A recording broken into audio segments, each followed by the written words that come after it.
Hello friends, कैसे हैं आप लोग। आपका बहुत बहुत स्वागत है आपके ही अपने यूट्यूब चैनल गुरुकुल में। जैसा कि हमने अभी तक आपने देखा होगा, अगर आपने चैनल फॉलो किया है, अगर चैनल आपने नहीं सब्सक्राइब किया है तो प्लीज चैनल को सब्सक्राइब करिए सबसे पहले, और जो बेल आइकन आने वाला है ना उसको प्रेस कर दीजिए, घंटा दबा दीजिए, जिससे कि इन फ्यूचर अगर मैं कोई भी वीडियो डालता हूं तो आपको वो नोटिफिकेशन सबसे पहले मिले। राइट, स्टार्ट करते हैं वीडियो। तो इस वीडियो में बेसिकली हम क्या पढ़ने जा रहे हैं, पिछले 4 वीडियोस जो हमने ऑपरेटिंग सिस्टम के बारे में आपको दी हैं, जिसमें हमने ये देखा था कि शुरू के जो 3 पार्ट्स हैं उसमें हमने देखा था introduction of operating system, part 1, part 2 and part 3। I button एक आएगा आपका इसी वीडियो में, आप उस पर जाके इधर आएगा मुझे नहीं पता, किसी साइड भी आएगा, आप उस पर जाओगे तो वहां पे आपको जस्ट लेटेस्ट जो इसके पहले जो वीडियो मैंने बनाई है वो आपको दिखाई पड़ जाएगी, और डिस्क्रिप्शन में जाओगे तो आपको पार्ट 1, पार्ट 2, पार्ट 3 जो इंट्रोडक्शन पार्ट है ऑपरेटिंग सिस्टम का वो सारा आपको मिलेगा, प्लस जो टाइप्स ऑफ ऑपरेटिंग सिस्टम जो जस्ट इससे पहले की जो वीडियो है जो अभी लेटेस्ट थी इससे पहले वो आ जाएगी आपको, आप उसको भी देख सकते हैं। तो प्लीज उन चारों वीडियोस को देखिए, आपको मजा आएगा। और जो ये वीडियो है ये है उन चारों का एक तरीके से कहा जाए समरी। राइट, ये वीडियो ऐसे मैं हर 3-4 टॉपिक के बाद, हर 3-4 वीडियोस के बाद उन चारों वीडियोस का समरी दूंगा हर बार, हर एक सब्जेक्ट में, जिससे कि आपको अगर सारे वीडियोस ना भी देखने हो तो आप उस एक समरी वाले वीडियो को देख करके पूरा ओवरऑल डिस्क्रिप्शन आप ले सकते हो। बट ऐसा होगा नहीं, आप सारी वीडियोस को देखना, आपको क्लियर परसेप्शन पता चलेगा किसी सब्जेक्ट का, और आपको इन डेप्थ नॉलेज में दे के रहूंगा, जिससे आपको ओएस में फील आएगी, कसम से आपको फील आने वाली है। राइट, हमने अभी तक पढ़ा क्या था पार्ट 1, पार्ट 2, पार्ट 3 में कि इंट्रोडक्शन ऑफ ऑपरेटिंग सिस्टम कि होता क्या है ऑपरेटिंग सिस्टम, और उसके बाद जो नेक्स्ट हमने एक वीडियो डाली थी 4th वीडियो, उसमें क्या था ओएस के टाइप्स हमने बताए थे, कितने टाइप्स के ओएस होते हैं, उनके अलग अलग क्या फंक्शनैलिटीज होती हैं। तो इन चारों ही वीडियोस को एक इस वीडियो में हम समराइज करने की कोशिश करेंगे। ओके, स्टार्ट करते हैं सबसे पहले कि ओएस होता क्या है। जैसा कि हमने पार्ट 1 में पढ़ा था कि ओएस एक इंटरमीडिएटरी की तरह काम करता है। इंटरमीडिएटरी का मतलब एक इंटरमीडिएट पर्सन की तरह काम करता है। राइट, उसका काम बेसिकली क्या होता है कि अगर कोई यूजर का मतलब जैसे हम लोग हैं, अगर हमने सिस्टम को ओपन किया तो हम उस सिस्टम के लिए क्या है, यूजर है। राइट, अब मैं अगर उस कंप्यूटर सिस्टम के अंदर कोई टास्क परफॉर्म करना चाहता हूं, राइट, तो हमें भी पता है, सबको पता है कि हर एक लैपटॉप के अंदर या आपका डेस्कटॉप है, कुछ भी है, अगर आपका एक कंप्यूटर सिस्टम है उसमें एक आपका ओएस होता है। राइट, तो आप जो भी परफॉर्म करते हो थ्रू ओएस करते हो। करेक्ट, तो ओएस का बेसिक डेफिनेशन जो है वो ये होता है कि ओएस एक इंटरमीडिएट होता है।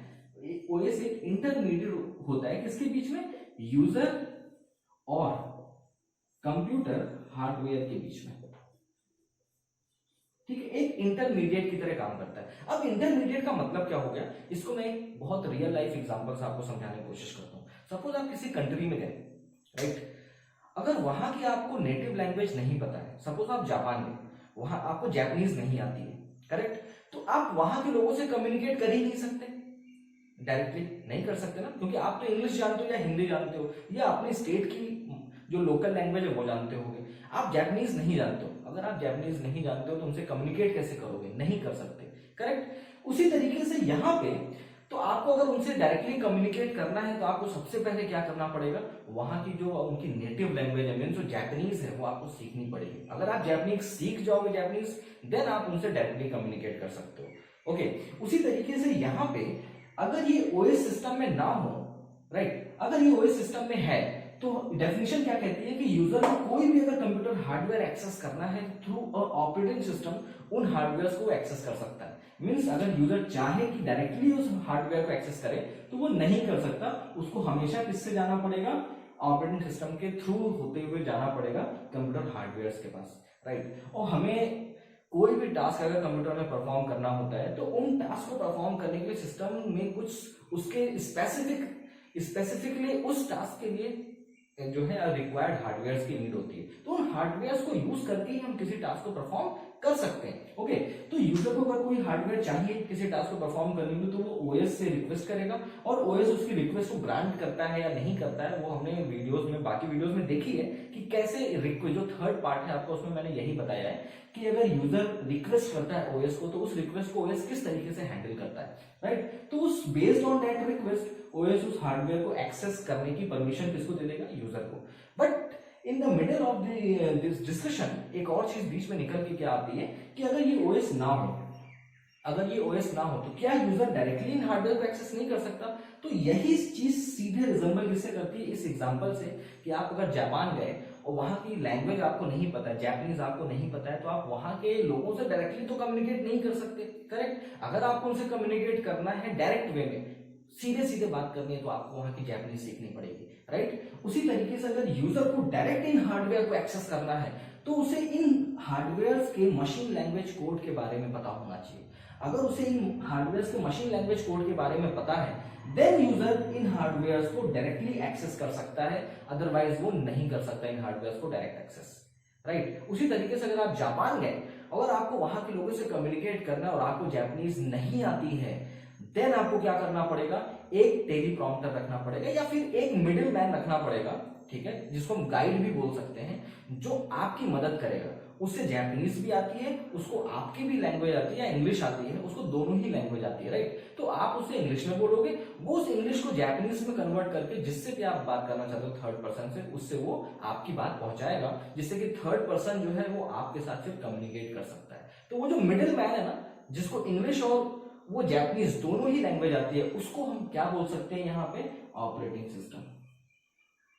ओके, और ये कौन है? ये हम है, और ये जापान के लोग हैं जो कंप्यूटर हार्डवेयर, ये कौन है? ये जापानीज लोग हैं, और मुझे इन हार्डवेयर को एक्सेस करना मीन्स इन जापानीज लोगों से मुझे बात करनी है। तो अगर ये ओएस नहीं होगा तो मुझे जापानीज सीखनी पड़ेगी, मीन्स मुझे इन मशीन जो ये जितने भी हार्डवेयर हैं इनकी मशीन लैंग्वेज कोड को मुझे जानना पड़ेगा, उसकी कोडिंग मुझे पता होनी चाहिए, तब मैं डायरेक्टली इनको एक्सेस कर सकता हूँ, इनसे बात कर सकता हूँ। अदरवाइज हमें किससे परमिशन ले, हमें किसके थ्रू जाना पड़ेगा? ओएस के थ्रू, जो कि एक मिडिल मैन की तरह काम करे, जिसको इंग्लिश भी पता है, जापानीज भी पता है, और ओएस आपकी मदद करेगा इन हार्डवेयर को एक्सेस करने में, करेक्ट? तो ये बेसिक डेफिनेशन है किसकी? ऑपरेटिंग सिस्टम की। ओके, नाउ अब नेक्स्ट जो था वो ये था कि अगर सपोज ये यूजर है, राइट, ये ओएस है और ये आपके कंप्यूटर हार्डवेयर हैं,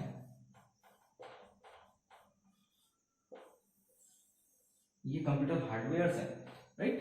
तो अगर ओएस सपोज यूजर किसी टास्क के लिए ओएस को रिक्वेस्ट भेजता है, राइट, कोई रिक्वेस्ट भेजता है, रिक्वेस्ट क्या होगी? कोई भी टास्क यूजर हो सकता है परफॉर्म करना चाहता हूं, करेक्ट? ओएस के पास रिक्वेस्ट आती है, अब ओएस क्या करेगा उस रिक्वेस्ट के साथ, कैसे उसको हैंडल करेगा उस रिक्वेस्ट को, ये हमने पार्ट 2 के वीडियो में बनाया हुआ है, आप जाके उसको जरूर से देखना एक बार, वहां पे इन डिटेल इन चीजों को बताया गया, बट यहाँ पे मैं एक ब्रीफ डिस्क्रिप्शन दूंगा बस इसका कि होता क्या है बेसिकली। तो जैसे ये रिक्वेस्ट ओएस के पास आई, क्योंकि ओएस जो है इन कंप्यूटर हार्डवेयर के साथ डायरेक्टली कनेक्टेड है, करेक्ट? तो ये सारा मैनेजमेंट जो है हार्डवेयर का कौन करता है? ऑपरेटिंग सिस्टम करता है। तो जैसे यूजर ने रिक्वेस्ट करी ओएस को, ओएस क्या करेगा? सबसे पहले इस रिक्वेस्ट की वैलिडिटी चेक करेगा कि ये जो रिक्वेस्ट आई है यूजर से, क्या ये वैलिड रिक्वेस्ट है? वैलिड रिक्वेस्ट का मतलब क्या होता है? वैलिडिटी का मतलब होता है कि ये जो रिक्वेस्ट आई है, क्या ये रिक्वेस्ट सिस्टम के लिए फिजिबल रिक्वेस्ट है भी या नहीं? Getting my point? Feasible request है भी या नहीं, वो सबसे पहले चेक करेगा। वो कैसे चेक करेगा? कि ये जो पर्टिकुलर रिक्वेस्ट है, इस रिक्वेस्ट के लिए क्या होगा? रिक्वेस्ट किस चीज की होगी? किसी टास्क को परफॉर्म करने के लिए होगी। सपोज वो टास्क T1 है जिसको परफॉर्म करना है, राइट? अब कोई भी टास्क परफॉर्म होता है तो हमें ये पता है कि उस टास्क के लिए कुछ सेट ऑफ हार्डवेयर की रिक्वायरमेंट होती है। तो मान लो कि इसको जिन हार्डवेयर की रिक्वायरमेंट है, जो रिसोर्सेज की रिक्वायरमेंट है, वो रिसोर्सेज सिस्टम में है ही नहीं, राइट? वो रिसोर्सेज सिस्टम में है ही नहीं। सपोज मुझे प्रिंट आउट निकालना है, मैंने अपने सिस्टम से कमांड दिया, बट मेरा सिस्टम किसी प्रिंटर से कनेक्टेड है ही नहीं, और मैंने कमांड दिया, क्या वो कमांड एग्जीक्यूट होगी? बिल्कुल भी नहीं होगी। ओएस उस कमांड को डिनाई कर देगा, बिकॉज वो हार्डवेयर सिस्टम में प्रेजेंट ही नहीं है। जब वो उस प्रिंटर हमारे सिस्टम में लगा ही नहीं है तो आप प्रिंट कैसे निकालोगे? एक इनवैलिड रिक्वेस्ट है। उसी तरीके से यहाँ पे कि अगर कोई टास्क परफॉर्म करना है, उसको कुछ सेट ऑफ रिसोर्सेज की रिक्वायरमेंट है, रिसोर्सेज मींस उसको सेट ऑफ हार्डवेयर की रिक्वायरमेंट है या सेट ऑफ सॉफ्टवेयर की, कुछ सॉफ्टवेयर की रिक्वायरमेंट है, तो अगर वो चीज सिस्टम में है ही नहीं उस तरीके का हार्डवेयर या सॉफ्टवेयर, तो एक इनवैलिड रिक्वेस्ट है। ओएस वहीं से उसको क्या कर देगा? डिनाई कर देगा, अगर वो वैलिड रिक्वेस्ट नहीं हुई। बट सपोज कि वो रिसोर्सेज जो चाहिए इस टास्क T1 को, वो रिसोर्सेज सिस्टम में है, राइट? तब तो ये रिक्वेस्ट क्या हो जाएगी? एक वैलिड रिक्वेस्ट हो जाएगी। ओके, अब वैलिडिटी तो चेक कर लिया ओएस, अब क्या करेगा वो? अब ये फाइंड आउट करेगा कि जो जो रिसोर्सेज चाहिए इस टास्क को एग्जीक्यूट होने के लिए, क्या वो रिसोर्सेज जो हमारे पास रखे हैं, क्या वो रिसोर्सेज फ्री अवेलेबल है या नहीं। फ्री अवेलेबिलिटी का मतलब ऐसा तो नहीं है कि वो रिसोर्सेज हैं तो सिस्टम में, लेकिन वो किसी और टास्क के साथ ऑलरेडी इन्वॉल्व है, राइट। और अगर उसका कोई दूसरा कॉपी सिस्टम में नहीं पड़ा, जिसको हम बोलते हैं इंस्टेंसेस, अगर उस पर्टिकुलर रिसोर्स का कोई सेकंड इंस्टेंस नहीं है, वो सिंगल इंस्टेंस रिसोर्स है, तो वो हार्डवेयर तो पर्टिकुलर रिसोर्स बिजी हो गया, राइट। तो वो स्टीवन को नहीं मिल पाएगा। तो ओएस क्या करेगा, स्टीवन को, यूजर जो पर्टिकुलर यूजर है, जो ये टास्क स्टीवन है, उसको बोलेगा you have to wait for some time until the resource is freely available. जब तक रिसोर्स फ्रीली अवेलेबल नहीं हो जाता, आपको तब तक क्या करना पड़ेगा, वेट करना पड़ेगा। और ये टास्क तब तक क्या करेगा, वेट करेगा रिसोर्स के फ्री होने का, राइट। तो इस तरीके से जो ओएस है रिक्वेस्ट को हैंडल करता है, राइट। तो इसका मतलब कि ये जो ओएस है एक बहुत इंपॉर्टेंट रोल प्ले करता है आपके कंप्यूटर सिस्टम के अंदर। मींस सारे रिसोर्सेस को मैनेज करना, उसके बाद किस रिसोर्स को किस यूजर को, क्योंकि यूजर का मतलब क्या हो गया, यूजर एक तरीके से, अब एक कंप्यूटर के अंदर यूजर तो एक ही होगा, हम तो एक ही होंगे, लेकिन हम कई सारे टास्क परफॉर्म कर रहे हैं। तो एक यूजर मल्टीपल टास्क परफॉर्म करता है, T1, T2, T3 and so on. जैसे कि मैं मूवी देख रहा हूँ, साथ साथ मैंने MS ऑफिस ओपन कर लिया, साथ साथ मैंने पेंट ओपन कर लिया, तो बहुत सारे टास्क एक साथ परफॉर्म हो रहे हैं। यूजर एक है पर टास्क एक साथ परफॉर्म, बहुत सारे मल्टीपल टास्क परफॉर्म हो रहे हैं, राइट। तो ओएस उन टास्क को हैंडल करता है इस तरीके से कि कोई भी टास्क जो है वो वेटिंग स्टेट पे एटलीस्ट ना आए, उसको जो हार्डवेयर के रिक्वायरमेंट है वो हार्डवेयर उसको मिल जाए, या जो सॉफ्टवेयर की रिक्वायरमेंट है वो सॉफ्टवेयर उसको एलोकेट कर दिया जाए, जिससे को अपने टास्क को परफॉर्म कर सके, राइट। तो इस तरीके से ओएस पूरे सिस्टम का मैनेजमेंट करता है। तो एक तरीके से ओएस को हम क्या बोल देते हैं sometimes, this is also a system manager,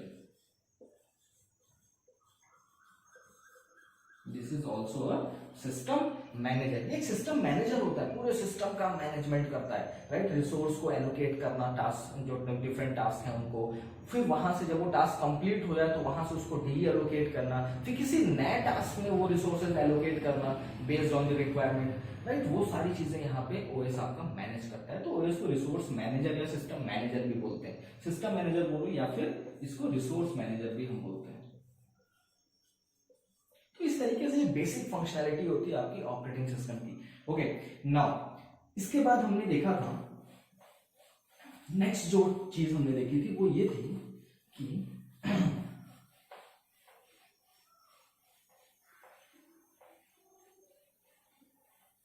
अगर कोई ओएस है आपका, ठीक, कोई ऑपरेटिंग सिस्टम है और यहां पे आपका यूजर है और ये आपका सिस्टम हार्डवेयर है, ठीक है। ये ब्लॉक डायग्राम तो आई थिंक अब आपको बहुत इजीली क्लियर हो चुका होगा, ठीक है।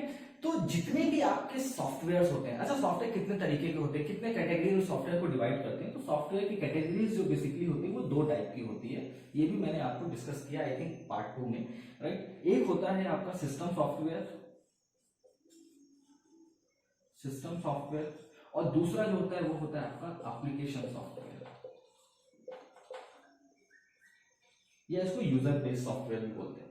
सिस्टम सॉफ्टवेयर मींस वो सॉफ्टवेयर जो सिस्टम के लिए हाईली रिक्वायर्ड है। हाईली रिक्वायर्ड का मतलब कि अगर वो सॉफ्टवेयर सिस्टम में ना हो तो आपका सिस्टम एग्जीक्यूट नहीं होगा, आपका सिस्टम इवन ओपन भी नहीं हो पाएगा। ऐसे सॉफ्टवेयर को हम बोलते हैं सिस्टम सॉफ्टवेयर। जैसे कि बूटिंग प्रोग्राम आपका जो होता है, ठीक है, बूटिंग प्रोग्राम या टाइमर या फिर टेम्परेचर सेंसर, ये जितने भी प्रोग्राम्स हैं आपके, राइट, ये सारे सिस्टम सॉफ्टवेयर होते हैं। क्यों? क्योंकि अगर इनमें से एक भी प्रोग्राम आपके सिस्टम में नहीं है तो एक सीवियर प्रॉब्लम क्रिएट हो सकती है। सपोज बूटिंग प्रोग्राम नहीं है तो आपका सिस्टम बूट ही नहीं हो पाएगा। जब बूट नहीं होगा तो आप सिस्टम को कभी ऑन ही नहीं कर पाओगे, राइट, आगे फिर अपना कोई टास्क भी नहीं परफॉर्म कर पाओगे। टाइमर अगर ना हो तो आपका जो सिस्टम है कभी सिंक नहीं हो पाएगा इंटरनेट में। अगर आप उसको कनेक्ट करोगे, कभी आपने सिस्टम का जो है टाइमर चेंज कर दो, उल्टा सीधा कर दो, उसके बाद नेट चलाने की कोशिश करो, आपका नेट नहीं चलेगा, राइट। नेक्स्ट है temperature sensor. This is very important program in your system, कि अगर आपका सिस्टम हीट कर रहा है, अगर ओवर हीट हो गया, राइट, तो टेम्परेचर सेंसर आप सिस्टम को बता देता है कि भाई सिस्टम ओवर हीट हो गया तो इसको शट डाउन करो, राइट। अगर आप नहीं भी करोगे तो सिस्टम अपने आप शट डाउन हो जाएगा, करेक्ट, वो तुरंत कमांड भेज देता है। तो अगर ये टेम्परेचर सेंसर सपोज है ही नहीं सिस्टम के अंदर, तब क्या होगा, सिस्टम आपका हीट होता रहेगा और फिर अचानक से क्या होगा, ब्लास्ट, आप भी ब्लास्ट, सिस्टम भी ब्लास्ट, मामला खत्म।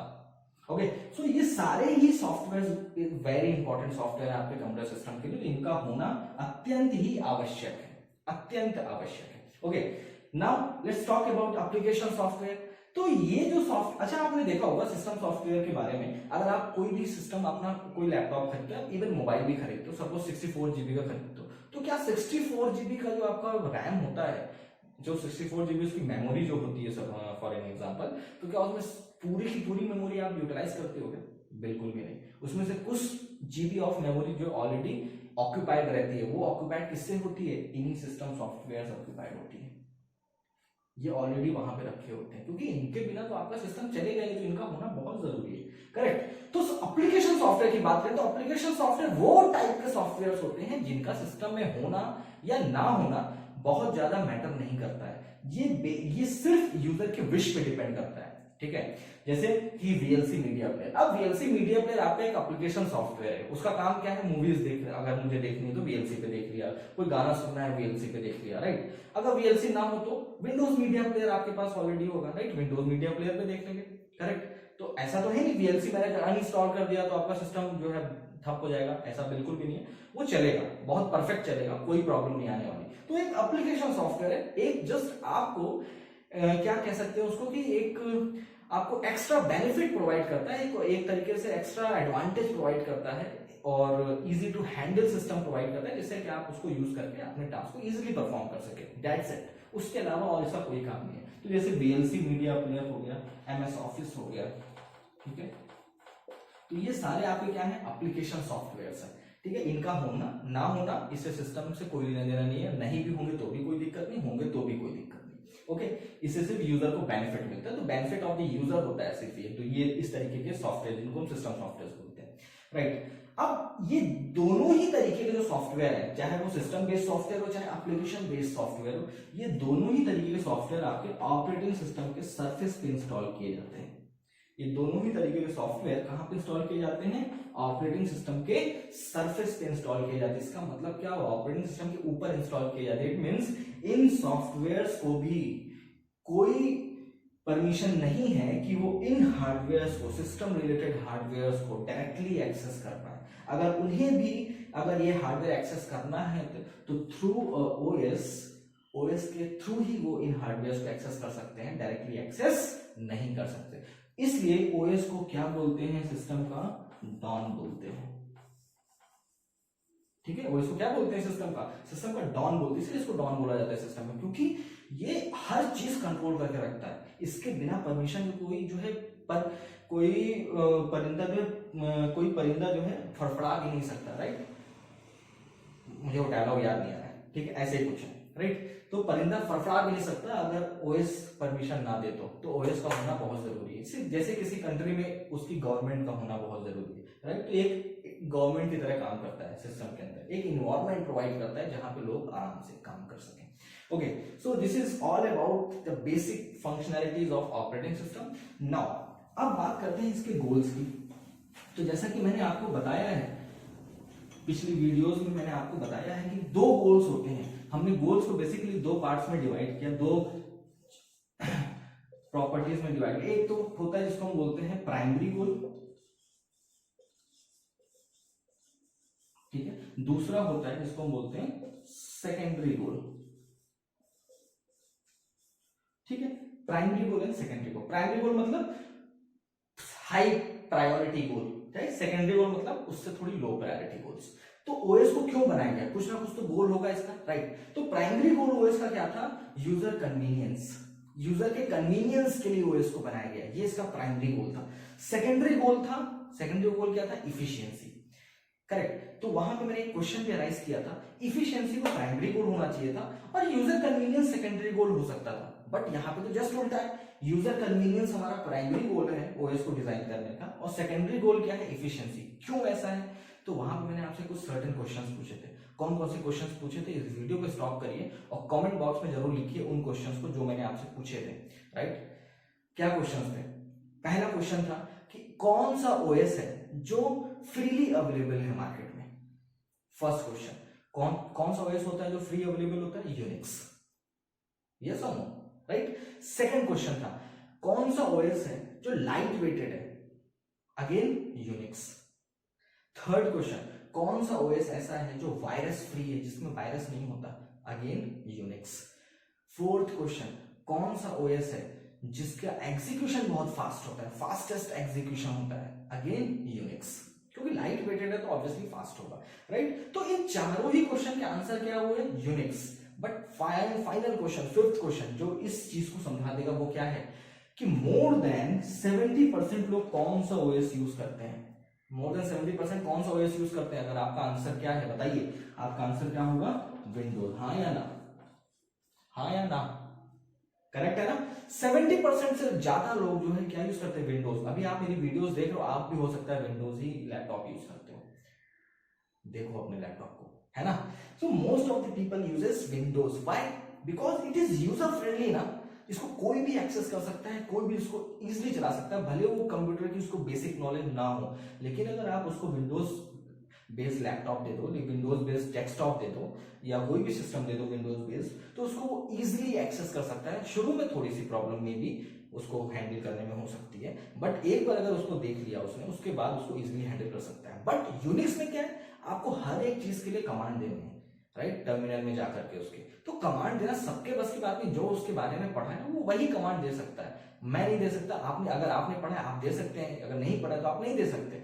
विंडोज में आइकन होते हैं, डायरेक्ट उनको क्लिक करिए, आप उसके काम को यूज, आप जो ये आइकन वो काम करता है आप उस काम को कर सकते हैं, राइट। वीएलसी जैसे, अगर मुझे वीएलसी एक्सेस करना है, डायरेक्ट डबल क्लिक कर दिया मैंने, उस पर एक्सेस हो जाएगा वो। बट यूनिक्स में आपको, लिनक्स में आपको क्या करना पड़ेगा, वहां पे उसका कमांड देना पड़ेगा टर्मिनल में जाकर के। इसलिए 70% लोग क्या यूज करते हैं, विंडोज। तो सारी जो 4 क्वेश्चंस की जो खूबियां थी वो लिनक्स यूनिक्स में थी, बट जो 5th क्वेश्चन था वो तो पूरा पासा ही पलट दिया। इसकी 70% लोग तब भी क्या यूज करते हैं, विंडोज। मतलब पेड होता है, उसके बावजूद उसको इंडिया वाले लोग, हम लोग यूज करते हैं सबसे ज्यादा, राइट, जबकि इंडिया में फ्री का कल्चर है, लेकिन हम लोग पेड होने के बावजूद इसी को यूज करते हैं। क्यों, क्योंकि एक वो यूजर फ्रेंडली ऑपरेटिंग सिस्टम है, एक यूजर कन्वीनियंट ऑपरेटिंग सिस्टम है, यूजर फ्रेंडली ऑपरेटिंग सिस्टम है। That's why more than 70% of the people are using Windows. Okay, secondary goal क्या होगा, इफिशियंसी। क्यों होगा, क्योंकि अब अगर यूजर उसको यूज कर रहा है, देन हम बात क्या कर सकते हैं, उसकी इफिशियंसी की बात कर सकते हैं। अगर मेरे पास कोई मोबाइल है, मैं उसको ऑपरेट करना ही नहीं जानता हूं, नहीं कर पा रहा हूं, तो उसकी इफिशियंसी की मैं बात भी नहीं कर सकता कि वो मोबाइल कितना अच्छा है, कितना फास्ट काम करता है, नहीं कर सकता। अब ऑपरेट ही नहीं कर पा रहा तो उसके इफिशियंसी की कैसे बात कर सकता हूं। तो पहले वो ऑपरेट होना चाहिए, देन उसके बाद इफिशियंसी आ सकती है। ओके, तो सेकेंडरी गोल हमारा क्या होगा, इफिशियंसी। प्राइमरी गोल हमारा क्या होगा, यूजर फ्रेंडली, राइट। इसलिए जो ओएस के जो गोल होते हैं उसमें प्राइमरी गोल आपका यूजर फ्रेंडली होता है, कि OS should be user friendly first, then we can talk about the efficiency of the operating system.